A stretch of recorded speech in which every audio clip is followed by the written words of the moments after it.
Shortly after the 2011 Formula One season ended, one of F1's leading drivers headed home to Australia. Not for a well-deserved rest, but to test himself to the limit. Teams of amateur and professional adventurers descended on the island state of Tasmania to take part in the 5-day Mark Webber Challenge.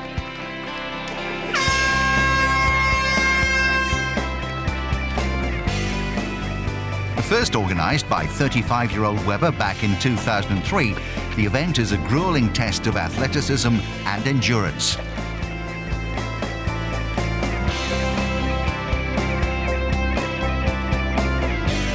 Competitors take part in a variety of disciplines: mountain biking, kayaking and running more than 350 kilometres of rough Tasmanian terrain.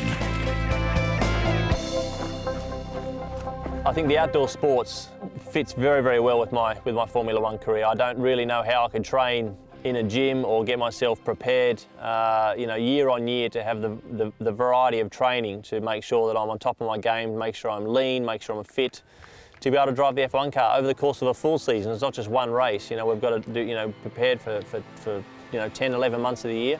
So to have that variability and all those different disciplines is a huge advantage for me to have. The event is a combination of personal challenge and charity fundraiser, with more than $1 million already raised for a range of different causes close to Mark Webber's heart. I've been very, very fortunate with my profession to be able to do okay with that, and then I've been able to meet very similar-minded people that are passionate about trying to make a difference with people that are less fortunate than ourselves. In 2008, Webber broke his leg competing in Tasmania when a passing car smashed into his bike. The injury still hinders his running, but that didn't stop Mark pushing hard during the recent challenge. Returning to Australia is a rare treat. This is where he grew up and first began to compete in motorsport.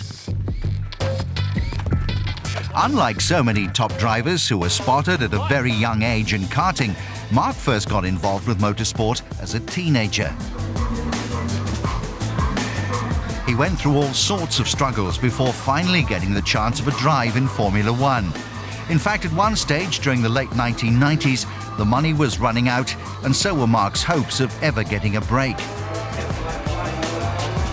It looked like this might be the closest he'd ever get to a Formula One car. That was when Australian rugby union legend David Campese stepped in. David Campese was very good for me in the early parts of my career. I think with David, he saw in me someone that was, a bit of trailblazing as well, hadn't been done again for a while. 91 was the last time there was a guy in Formula One. There was still some junior young drivers coming from Australia, but it was still hard to get traction and get into the right situation and get the right people supporting you to share that goal. And David did, and he gave me some help financially to get through some tricky phases, and that was a big thing for me, to have someone like him supporting me. It was the boost that Webber needed. He was signed by Arrow's Formula 3000 team, and in 2000 he earned the chance to test drive the Arrow's F1 car. The door to the big time had opened.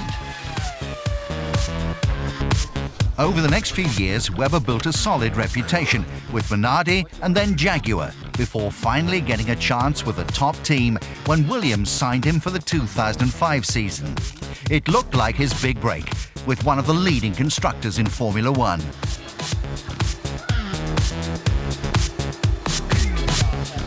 But, unknown to Webber, Williams was struggling to develop their car, and the team became one of Formula One's also-rans.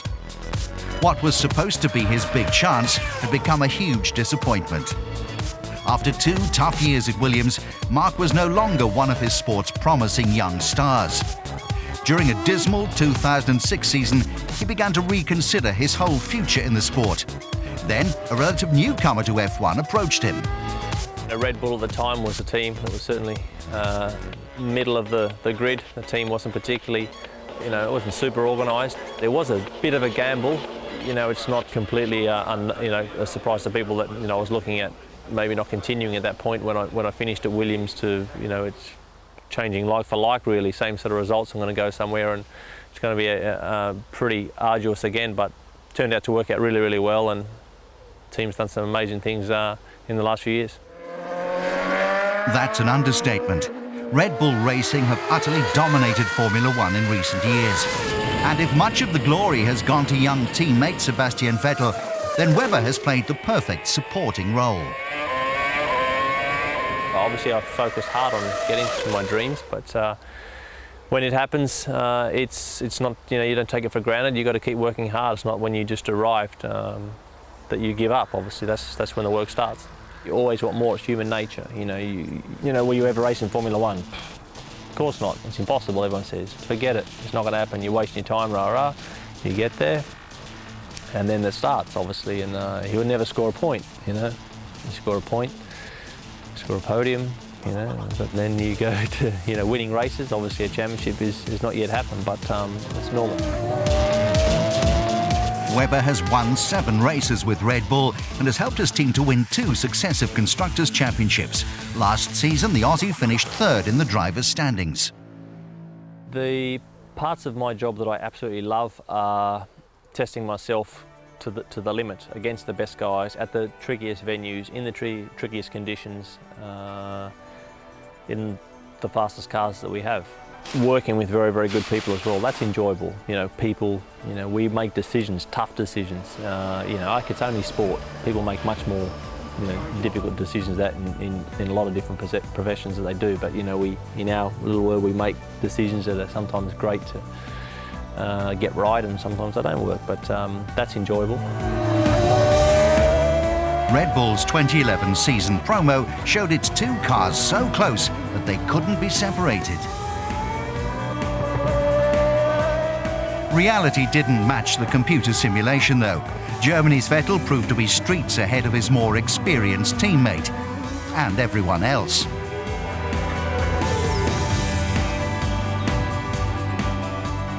Unlike many other top Formula One stars, Webber has chosen to base himself near family and friends in England, rather than becoming a tax exile in more favoured locations such as Monaco or Switzerland.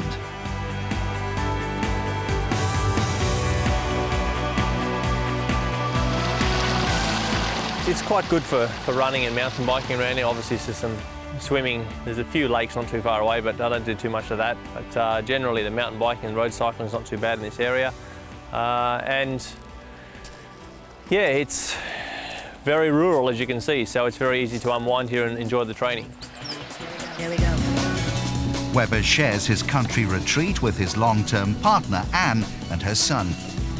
Anne likes a bit of the fen sway, so yeah, moving water and obviously trying to have some positive energy towards the people in the house. So it has been a coincidence. Obviously, I think we've had it done quite a few years ago now, but we started to get some good results. So I think it was not just about what's happening on the track, but obviously everyday life and things like that. So it's been, yeah, put a bit of effort into it, but it's worked out okay.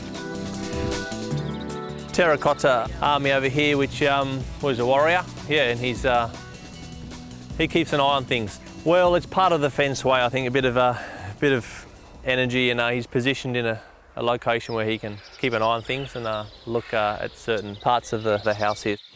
Here we go.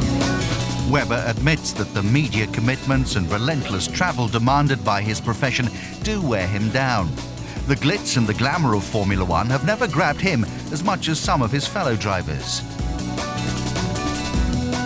It's a very big sport. There's a lot of money involved, but it's very, very shallow and thin. Obviously, when you get behind it all, obviously there's some still phenomenal people. I work with some really, really good people, clever, sharp, good operators, and good people.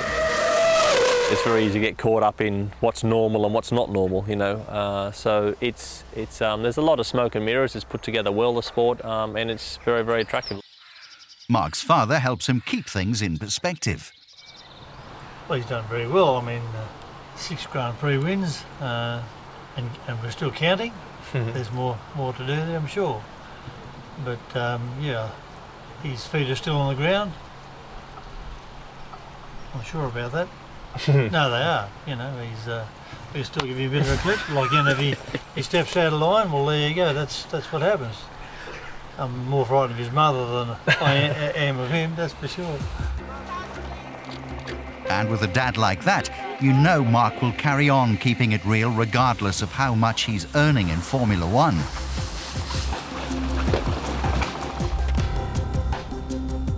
Webber endured a frustrating and disappointing 2011 season, which was tempered only by a late win in Brazil. His relatively lacklustre season compared with teammate Vettel's stellar performances means that the ever-competitive Webber is eager to re-establish himself as a title challenger in 2012. Now 35, he's approaching the end of his driving career, but feels there's still plenty more to come. My motivation to train and my motivation to prepare and do well and care about doing well is still high. That's still there. I will be racing next year and continue to strive for very, very special results. I haven't got many regrets at all, really. I think that, yes, I could have started a bit earlier, come to Europe earlier and got going. If you want to bring your whole career forward 3 or 4 years, that would be nice. And going to a team that won races after you've burnt the situation where someone wants to give you that chance to have the opportunity to drive for one of the top teams, it would have been nice to have that at the point I did, but it to come off, and it didn't come off. So I had to, obviously, I lost another 2 or 3 years in that really, crucial part of your career that you had to sort of regroup again. But in general, you can always turn it into a positive. I think that the opportunities I've had have been sensational, and I've been very, very fortunate to be able to have the career I have.